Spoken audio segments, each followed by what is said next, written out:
semana me di cuenta de que esta serie empezó hace 6 meses.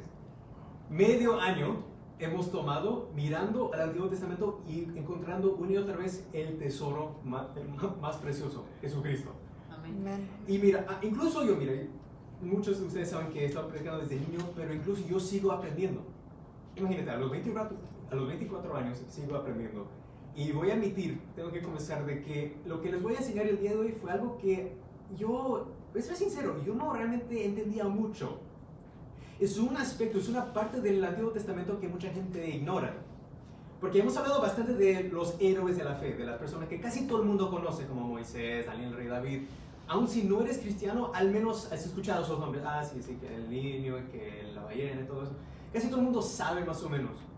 Pero siempre trato de dar un contexto histórico para poder apreciar lo que nosotros estamos leyendo, porque estamos viendo a través de los ojos de la gente que realmente estuvieron ahí. Estos no son cuentitos. Lo que ustedes están leyendo como el Antiguo Testamento es literalmente historia. Es la historia de un pueblo que literalmente durante la época que cuando los eventos estaban sucediendo o quizás años después querían tener un récord. Mira, esto es lo que pasó con mi pueblo. Así obró nuestro Dios con nosotros. Así nos salvó, que nos rescató, de que nosotros rebelamos y que fuimos castigados, pero después Dios hizo esto, hizo el otro, para que las generaciones que venían después podían mirar atrás y decir, sí, es cierto, este Dios mira cómo ha obrado con mis ancestros, Él puede seguir obrando el día de hoy. Amén. Y eso sigue hasta el día de hoy. En la iglesia estamos mirando atrás y mirando, wow, mira lo increíble que es nuestro Dios. E incluso de vez en cuando vemos algo parecido, vemos un milagro, vemos cómo Dios obra de una manera en el siglo XXI, de una manera muy parecida como hizo en los siglos, literalmente miles de años antes de Cristo. Entonces, cuando entiendes la historia de Israel, tienes más o menos este patrón, donde Dios elige a este pueblo que se llama Israel para traer el Mesías al mundo, pero son seres humanos como cualquiera. Y Dios sabe, y hasta Dios le profetiza a Abraham desde el inicio, de que sus generaciones, este pueblo que él ha elegido, una y otra vez va a caer en rebelión y van a sufrir las consecuencias de su pecado, pero cada vez que caen, Dios siempre los va a levantar. Entonces vemos eso, por ejemplo, en la historia del Éxodo, que Dios los rescató de la esclavitud, llegaron a la tierra prometida, pero empezaron a adorar a los dioses de los cananeos y los otros tribus que estaban en esa área. Entonces fueron castigados y Dios permitió de que estas naciones los invaden, pero Dios siempre envía un salvador, una y otra vez. Todo el libro de los jueces, por ejemplo, es de eso. Es como una montaña rusa, un roller coaster, como decimos en inglés. Es un patrón que se repite una y otra vez. Dios elige al rey David para establecer un reino y profetiza de que un descendiente de este rey David iba a ser el Mesías, no solo para rescatar a un pueblo llamado Israel, sino a todo el mundo. Entonces Israel realmente es un modelo del mundo. Entonces por eso dice la Biblia que la salvación empezó con los judíos. Eso digo que la salvación viene de los judíos, pero no se acaba con los judíos. La promesa de Abraham era de que a través de él todas las naciones serían bendecidos por Dios. Entonces, muchos saben de la historia de cuando Babilonia eventualmente conquistó a lo que ahora conocemos como Israel. En esa época se llamaba Judea. ¿Y quién ha escuchado de Jeremías, de casualidad? Es un nombre popular hasta el día de hoy, pero Jeremías era el último profeta que Dios había enviado al pueblo de Israel para darles esa advertencia. Ustedes tienen que arrepentirse, si no, Dios va a permitir que un rey de esta tierra, lo que el día de hoy conocemos como Irak, en esta época existía como Babilonia, él va a venir y Dios no les va a rescatar. Su Espíritu Santo no puede obrar, no puede permanecer con un pueblo que no lo quiere. Es así de simple. Y muchos saben la historia de lo que pasó, hasta lo tiraron en un pozo a Jeremías y lo dejaron ahí por muerto. Por la gracia de Dios, un tipo ahí tuvo piedad y lo sacó de ahí, pero la ciudad de Jerusalén fue tomado más o menos en el año 600 a.C. por Nabucodonosor, el rey de Babilonia, y fueron tomados los que sobrevivieron, porque muchos murieron. Los que sobrevivieron fueron tomados como esclavos, como cautivos a Babilonia. Y de ahí vienen las historias, por ejemplo, de Daniel, que hablamos creo que hace unos meses atrás. Ya. Los más o menos ahora más o menos entienden en qué, como decimos en inglés, en qué timeline estamos. O sea, en qué época de la historia de Israel estamos ahora. Estamos más o menos en unos 500 años antes de Cristo. Y en esta época, el imperio de Babilonia también No sé si ustedes han jugado Pac-Man alguna vez. Así es la historia, que hay un imperio, pero otro lo conquista. Y después otro imperio también lo conquista. Como los, no sé si has visto como los peces. There's always a bigger fish, como decimos en inglés. Y esto fue profetizado. No sé cuántos se acuerdan de cuando hablé sobre Daniel, del sueño que tuvo el rey Nabucodonosor. Esa estatua. Entonces, ya sabían, mira, tienes tu reino ahora, la cabeza de oro, pero va a venir otro, y después va a venir otro, va a venir otro. Entonces, en esta época estábamos por acá, justo cuando el imperio de Babilonia fue conquistado por Persia, lo que el día de hoy conocemos como Irán. Entonces, la diferencia es de que, obviamente, Babilonia tuvo a Israel como cautivos, pero cuando Dios usó al rey Ciro, por ejemplo, para liberar al pueblo, básicamente les dio la opción. En esta época, la nación de Israel había estado en esta área de lo que conocemos ahora como Irak, Irán, Babilonia, por unos 70 años. Eso fue la época de prueba. Entonces, en 70 años ya pasan unas generaciones, ¿no? Al menos 2 generaciones. Entonces, habían gente que culturalmente y por sangre todavía eran judíos, pero ellos habían nacido en Babilonia o en Persia, toda esa parte del Medio Oriente. Entonces, estaban como, sí, yo sé que soy judío. Mi abuelo me hablaba de cómo era el templo y todo eso, de que no escucharon a Jeremías y por eso están acá. Pero realmente, este rey está diciendo, judíos, si ustedes quieren regresar a su tierra, están bienvenidos a hacerlo. More than welcome. Pueden quedarse, pueden irse. Yo voy a dejar que ustedes elijan. Entonces, había el primer grupo que se fue de Persia a lo que ahora es la nación de Israel para reconstruir todo lo que se había sido destruido por Nabucodonosor. El líder de ese grupo fue un hombre que se llama Zorobabel. No sé si ustedes han escuchado de su nombre. Lo primero que él hizo fue con la misión de reparar y reconstruir el templo de Salomón. Entonces, para que ustedes sepan, cuando ustedes ven una película, una serie acerca de Jesús, por ejemplo, y ven que está predicando en el templo, no es el mismo templo que construyó Salomón. El templo que él había construido fue destruido por los babilonios. E incluso habían tomado todos los tesoros. Incluso hay una leyenda. La Biblia no dice qué sucedió con el Arca del Pacto, que hablamos la vez pasada, pero según las leyendas judías, como Jeremías sabía muy bien de que el pueblo no se iba a arrepentir y que Babilonia estaba al punto de conquistar la ciudad, en secreto, con unos sacerdotes que eran amistades de él tomó el arca y lo escondió por una parte. Y hasta el día de hoy no sabemos dónde lo escondió. Básicamente, él en su mente decía, mira, que roben lo que sea, todo el oro, la plata, el bronce, lo que sea, pero que no tomen el arca del pacto, al menos. Eso era lo más preciado, el tesoro más preciado que tenía Israel, la presencia de Dios entre ellos. Y obviamente hay un montón de teorías de dónde está el arca el día de hoy, y hoy yo no voy a tocar ese tema, porque voy a ser sincero, no sé, yo no sé dónde está. Pero básicamente fue destruido, entonces toda la ciudad estaba en ruinas, porque por todo lo que habían hecho los babilonios, habían quemado todas las casas, las murallas habían sido derrumbados, y el templo completamente destruido. Entonces tenían que reconstruir todo. Y lo primero, este primer grupo de judíos, con el permiso del rey de Persia, fueron a reconstruir el templo. Y lo hicieron bien. Pero incluso los mismos judíos quejaban, en inglés se dice, it's not the same.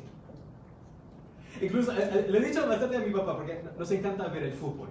Y obviamente por lo del coronavirus, todos si han visto algún partido de fútbol, van a darse cuenta de que ya no hay fans. Ya no hay gente de la afición ahí cantando con sus banderas. Es muy callado, ¿no? No sé si ustedes han visto las eliminatorias que acaban de pasar. En inglés se dice, it's just not the same, no es igual. Se siente como que algo falta, ¿no? Y los judíos sentían así con el templo. Hicieron lo mejor que podían con todo lo que tenían y con todo el corazón. Tenían la intención de restaurar y reconstruir lo que se había destruido hace 70 años. Pero ahí estaban como que no es igual. Algo falta. Pero al menos empezaron ahí. Empezaron con reconstruir el templo. Lo más importante, literalmente el corazón de la vida judía fue el templo, donde Dios habitaba físicamente con su pueblo. El segundo grupo fue a través de este hombre que se llama Esdras. ¿Quién ha escuchado de Esdras? Por eso les dije, si no saben estos hombres, está bien, ahora van a entender quiénes son estos hombres. Este fue un sacerdote, él fue descendiente de los sacerdotes que habían escapado de Jerusalén, que habían sobrevivido. Y él fue con la intención, ok, hay un templo físico, a este edificio que llamamos el templo, donde la gente se supone que tenemos que adorar. Pero mira, la razón por la cual Dios nos sacó de acá desde el inicio era porque nosotros olvidamos de la ley de Dios. Tuvieron lo que el día de hoy conocemos como el Torah o el Tanaj, bueno, parte del Tanaj, parte de nuestro Antiguo Testamento, pero la gente se olvidaron de Dios, de sus mandamientos, y por eso cayeron en rebelión, y por eso Dios permitió que este imperio babilónico los conquista. Entonces Esdras vino con su grupo. Ok, tienen ya el edificio, ahora tenemos, en inglés, the substance. Ahora tenemos qué es el espíritu a través de todo esto, la ley y los mandatos de Dios, para que nuevamente el Espíritu Santo puede habitar entre nosotros. Mira, así, igual con el arca del pacto, el oro y la madera no tenían poder. Igual con el templo, los ladrillos y la piedra y el oro que ponían como decoraciones, nada tenía poder. La única razón por qué importaba es porque la presencia de Dios habitaba en este lugar físico. Y para traer eso, todo el pueblo tenía que arrepentirse, y tenían que arrepentirse por los pecados de sus ancestros. Literalmente, de sus padres y de sus abuelos, sus bisabuelos, los que estaban ahí en esa época escuchando a Jeremías y al punto de matar. Decían, Dios, perdónanos por lo que hizo nuestros ancestros, y para que nosotros aprendemos de sus errores, para que nosotros no cometemos los mismos pecados y todo eso, porque si no, nuevamente el Espíritu de Dios nos va a dejar y vamos a ser de nuevo conquistados por otro imperio. Les doy un spoiler, sucedió una vez más, por eso vinieron los romanos. Pero en esta época, esta primera generación, la primera generación que regresó a Israel, estuvieron de acuerdo de que tenían que arrepentirse. Entonces, algo muy interesante que aprendí, Zorobabel, el que había traído el primer grupo para construir el templo, él era un descendiente directo del rey David. Entonces estaba siguiendo los pasos de su bisabuelo, el deseo de tener un lugar, un edificio donde la gente podía tener comunión con Dios. Esdras ahora era sacerdote, entonces era un descendiente de Aarón, el hermano de Moisés. Y el último grupo, dice la Biblia, es cuando lees, por ejemplo, el libro de Nehemías, para que no se confundan con Jeremías, él servía al rey de Persia. Y dice que él había escuchado, él nació allá, pero él había escuchado todas las historias de cómo fue destruido el templo y todo eso. Y un día que estaba sirviendo al rey en su palacio, el rey notaba que estaba con una cara triste, como al punto de llorar. Y él le pregunta, oye, ¿qué sucede? ¿Qué pasa? ¿Por qué estás tan triste?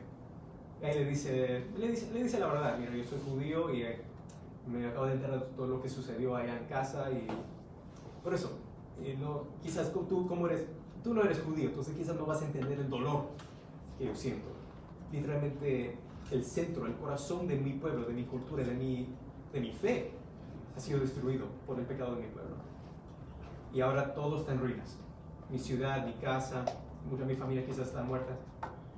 Entonces el rey le preguntó básicamente, mira, si tú quieres, si quieres regresar, porque yo sé que puedes llevar un grupo, si quieres, para reconstruir tu ciudad. Yo ya tengo un imperio, tengo un montón de siervos, no me hace falta si no se va. Entonces, por la gracia de Dios, él oró diciendo, Dios, es tu voluntad, y Dios le dijo, sí, te voy a dar favor, mira, la unción de José, te voy a dar favor bajo los ojos del rey, para que te dé permiso y para que puedas llevar un grupo para reconstruir la ciudad de Jerusalén. Porque acuérdense de que en esta época ya existía el nuevo templo, lo construyeron y ya habían traído sus libros, sus rollos con el Torah, mucho de lo que el día de hoy conocemos como el Antiguo Testamento. Estaban tratando de restablecer esa sociedad, ese pueblo de Dios elegido. Pero la ciudad misma de Jerusalén todavía estaba en ruinas. Parecía como en inglés un junkyard. Todo estaba en ruinas. Entonces él fue con el propósito, tenemos que reconstruir todo, nuestras casas y las murallas de nuestra ciudad. Porque solo por el hecho de que Babilonia ya no existe como imperio no significa que nosotros no vamos a tener enemigos. Siempre alrededor del pueblo de Dios, y vas a verlo una y otra vez en el Antiguo Testamento, Israel siempre tuvo enemigos, ¿sí o no? Por eso Dios una y otra vez tuvo que obrar y salvarlos.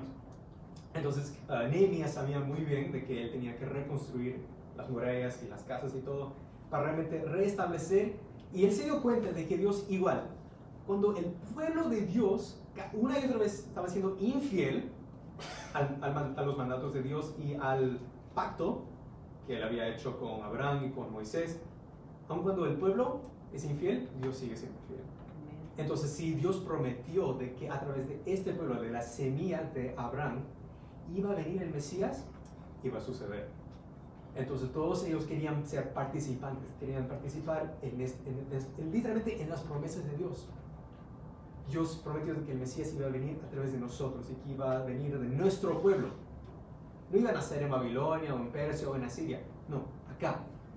Esta tierra, que desde el inicio Dios le prometió a Abraham, yo estoy dando esta tierra a ti y a tus descendientes. Y después, a través de uno de esos descendientes, voy a bendecir el mundo. Conocemos eso como el Mesías. Entonces todos vinieron. Y mira, todo esto todavía pertenecía al imperio persa. Pero les permitió practicar su fe, construir su templo, hasta les dio hombres hasta incluso para poder construir todo. Pero incluso en medio de todo esto, Jerusalén, que estaba en ruinas, ni siquiera una fortaleza, no era nada impresionante para nada, incluso hasta esta época tenía enemigos. Dice la Biblia de que había gente en una ciudad que se llama Samaria, que eran descendientes, que eran mitad judío y mitad asirio, entonces no eran judíos puros, y por eso hubo un conflicto entre los samaritanos y los judíos. Y vemos esto de nuevo en la historia de Jesús. Pero fue este grupo que básicamente protestaron que reconstruyen la ciudad de Jerusalén y dijeron, oye, ¿para qué? Y hasta vinieron con ejércitos para de nuevo, mira, estaban al punto de levantarlo otra vez, pero de nuevo, ¡pum! Entonces había alguien, no en lo físico, había alguien en lo espiritual que tenía la intención de tratar de nuevo, de parar que Dios cumple su promesa. Había alguien que desde el inicio sabía de que iba a venir alguien que iba a aplastar la cabeza. Ustedes adivinen quién fue. Entonces, de nuevo, están al punto de construir, están empezando con todo, están ahí con sus papeles para planificar cómo lo iban a construir, pero venían ejércitos para atacarlos. Y con la justa tenían murallas para protegerse. Entonces, incluso Nehemías, inspirado por el Espíritu Santo, tomó armas. Digo, ¿sabes qué, pueblo? Yo quiero que tengas un martillo en una mano y una espada en la otra mano. Literalmente, mientras que ustedes están construyendo, en cualquier momento el enemigo nos puede atacar. Y mientras que están construyendo y participando en este pacto con Dios, para de nuevo tener este pueblo llamado Israel, para que el Mesías pueda venir, ustedes van a tener que también defenderlo. Porque siempre va a venir alguien para conquistar y para destruir lo que Dios está haciendo. Entonces, obviamente, el día de hoy yo no voy a leer todo. En sus libros, Segunda de Crónicas, Esdras y Nehemías, en esos libros da todos los detalles. Les he dado un resumen nomás, algo muy simple. Pero básicamente, esto es algo que veo parecido con Jesús. Pero ¿quién acá conoce la palabra redención? Si te has criado en la iglesia cristiana, estoy segurísimo que lo has escuchado 1,000,000 de veces, que Dios es nuestro redentor. Incluso hay canciones en inglés y en español, que Dios es nuestro redentor, God is our redeemer. Entonces es un término que nosotros usamos sin realmente entender qué es. Literalmente, redimir algo es comprar algo. En el contexto del Evangelio, de las Escrituras, cuando dice que Dios es nuestro redentor, significa que Él es, en un sentido, no se está comprando. Una de las profecías de Isaías, casi todo el mundo conoce Isaías 53, que habla sobre el sufrimiento del Mesías, pero mucha gente no sabe lo que viene justo antes. En Isaías 52 hay un versículo que dice que Dios está hablando al pueblo de Israel y realmente al mundo, porque en este contexto Israel es como un modelo de los pecados del mundo. Le dice, ustedes se entregaron por nada. O sea, nosotros por nuestra rebelión ante Dios, nosotros nos vendemos como esclavos al pecado y a la muerte. Y por eso Dios le dice, ustedes se entregaron a ustedes mismos por nada. Pero yo les voy a redimir. En otra traducción, yo les voy a comprar sin plata. En esta época era muy común en esta cultura, en este contexto histórico, comprar esclavos. Incluso en el Nuevo Testamento los cristianos compraban esclavos en el Imperio Romano con el propósito de dejarlos libres. Y es por esa razón que la mayoría de los cristianos en el Imperio Romano eran ex-esclavos. Y usaron eso como metáfora. Yo también fui un esclavo, no solo físico, pero espiritual.